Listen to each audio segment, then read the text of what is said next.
Bonjour à tous, j'ai la chance aujourd'hui pour le premier épisode de Rush Rider d'être avec Eric qui tient le garage L'Atelier Arès avec son fils Wilfried. Et j'ai envie de te demander, Eric, tu fais rouler des voitures de course historiques, mais le garage Arès, vous faites quoi en fait? Vous faites beaucoup de choses. Bonjour Audrin, écoute, on fait ce qu'on aime. On restaure des véhicules de collection, on les fait rouler très très vite, on a plusieurs métiers.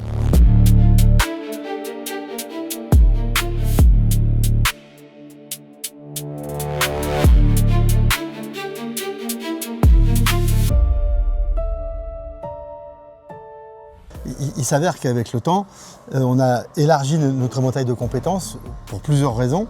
La raison essentielle étant que de toute façon, on a eu de la demande de nos clients. Puisqu'il fut un temps où la tendance était d'avoir un véhicule ancien, puis dans un second temps, ça a été d'avoir un véhicule ancien pour pouvoir faire des rallyes, tu sais, saucissons, entre potes, etc., se balader. Et puis les nouvelles législations, tout ça, tout ce qui a changé. Il y a une partie de la clientèle qui est devenue, je dirais, extrémiste. C'est-à-dire qu'ils veulent des voitures de plus en plus prestigieuses, puissantes, historiques, avec un palmarès. Et évidemment, quand tu as tout ça, tu as envie de la faire rouler. Quand tu acheté une voiture qui a gagné les 24 heures du Mans en 57, tu te dis, je vais faire les 24 heures du Mans, puisque j'ai la voiture.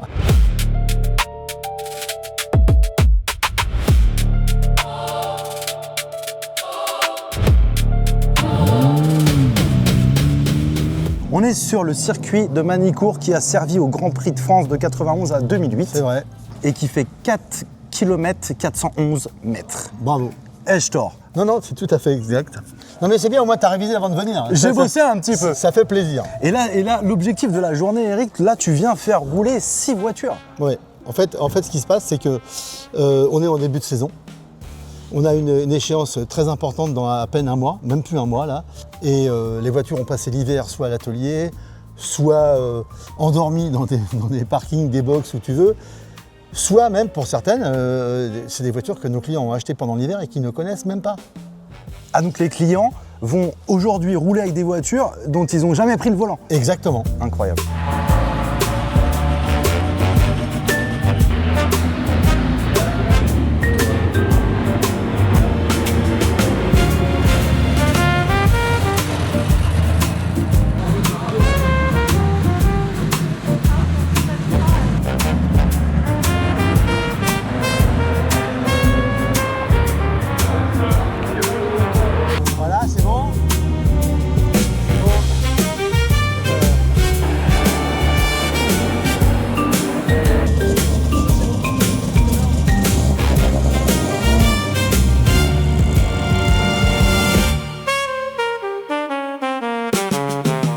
Rouler les pilotes dans leur voiture, oui. Et tu te retrouves à faire des réglages. Sur la Type D, parce qu'on parle de la Type D, qui est quand même un véhicule qui, si je ne dis pas de bêtises, a été fait à 75 exemplaires, ce qui est quand même complètement dingue, c'est extrêmement peu. Ouais. Mais on te voit à un moment donné gérer des dixièmes de millimètre en réglage de pédales.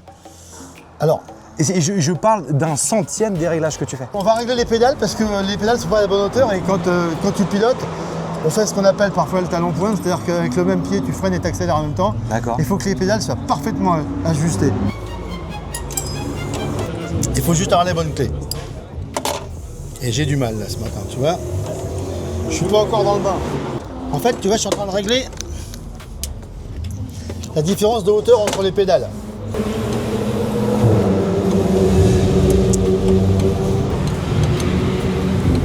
En fait, c'est ça l'objectif de cette journée, c'est de faire ce genre de réglage. C'est que ça, c'est des réglages de partout et puis c'est découvrir les surprises qu'on a comme voilà, les voitures qui ne marchent pas.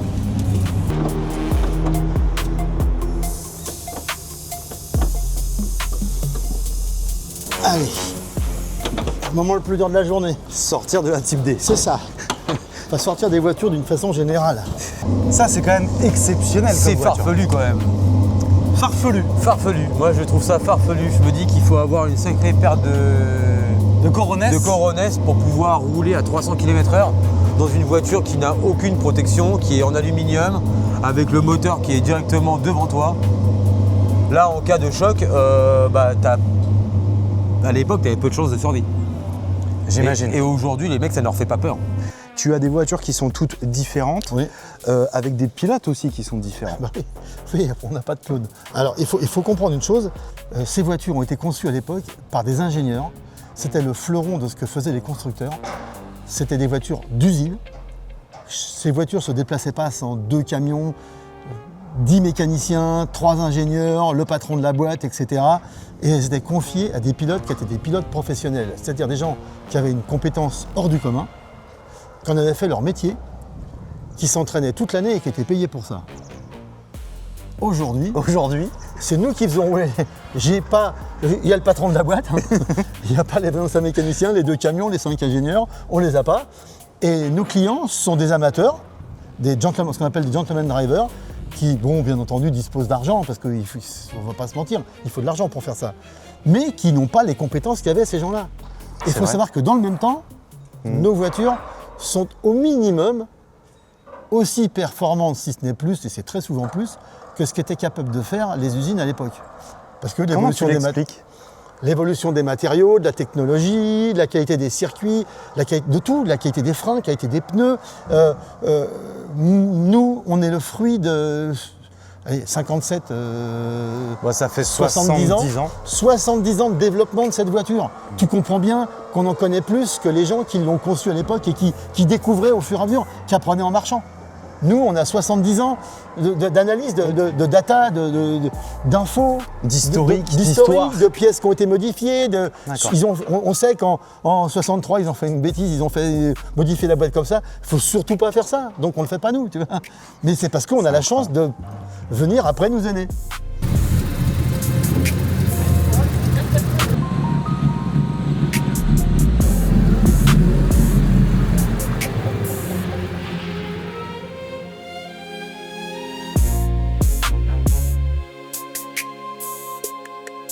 Vous êtes des... on est des passeurs. Vous êtes des passeurs dans le temps. On est des passeurs, exactement. Et c'est comme ça qu'on le prend. On est une parenthèse, enfin on n'est pas une parenthèse, on est un segment dans l'histoire de ces voitures. Alors quand je dis on, ça comprend bien entendu, bien avant nous, nos clients qui sont capables de faire un effort monstrueux. Attends, je ne sais pas si tu te rends compte, racheter une voiture qui coûte une fortune, qui est rarissime, il faut se battre parfois pendant 3 ans, 4 ans, la suivre avant d'être capable d'acheter la voiture. Et quand les mecs ils ont la voiture, au lieu de la mettre au fond de leur cave dans un écrin en velours, ils se disent on va aller l'exposer sur un circuit au risque de la foutre dans un mur au bout de 2 minutes. Ces mecs sont des fous. C'est au bon sens du terme. Dans le bon sens du terme, bien évidemment. Mais ce qu'il faut comprendre, c'est que quand tu vois la masse, quand tu vois les mecs, ce qu'ils représentent, l'argent qu'ils mettent quand ils viennent te voir en disant « Bonjour monsieur, s'il vous plaît ». Faites-nous rouler, mais c'est flatteur. C'est une chance extraordinaire qu'on a. Ouais. Tu as eu la chance de voir nos pilotes ce matin, de discuter avec eux. C'est des gentlemen. Et tu sais quoi? J'ai même envie de te dire, j'ai eu plus de chance que ça grâce à Eric. Aujourd'hui, j'ai eu la chance de monter dans une Jaguar Type E et je peux vous dire que c'est véritablement impressionnant. Ça vaut tous les grands 8 du monde. Hein. Beaucoup plus. Là, on est sur un grand 16 minimum, voire un 32. Non, mais ce qui était intéressant, je t'avais dit un petit peu avant, c'est que tant que tu n'as pas mis les fesses dedans, tu ne prends pas conscience de la machine de guerre que ça représente. C'est incroyable. Je suis avec Cyprien qui m'attache. Je peux vous dire que je fais pas trop le malin là. Ouais, je suis bien serré. T'es au top, mec. Parfait. Cyprien, il est toujours au top. J'ai la chance de monter avec Jean-Marc dans sa Type E. C'est un vrai privilège que j'ai aujourd'hui, je vous cache pas. Première chose importante, on allume l'extincteur automatique si c'est pas le cas, lumière rouge allumée, c'est donc qu'il est en marche. Et on part toujours avec l'extincteur allumé. On entend la pompe qui fonctionne. Allez, c'est parti, je pars avec Jean-Marc sur le circuit de Manicourt. On va commencer à avancer, on va accélérer. Ah ouais, parce que là, on n'avançait pas, d'accord. Là, on n'avançait pas. Je vais aller plus vite.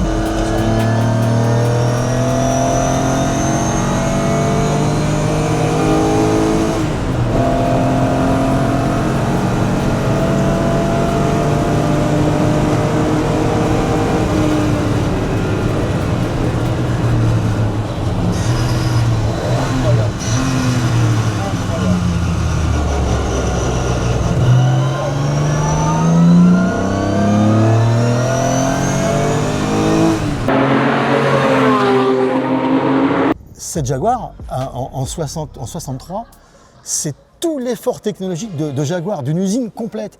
Tous les ingénieurs, les mécaniciens, tout le monde s'y est mis, a mis son cœur pour faire une voiture qui soit performante, qui puisse gagner. Et ce dont tu es monté, c'est le fruit de tout ça. C'est-à-dire que, bien entendu qu'elle ressemble à une Jaguar type que tu vois dans les magazines, à peu de choses près, elle est un peu bodybuildée, mais bon, elle ressemble.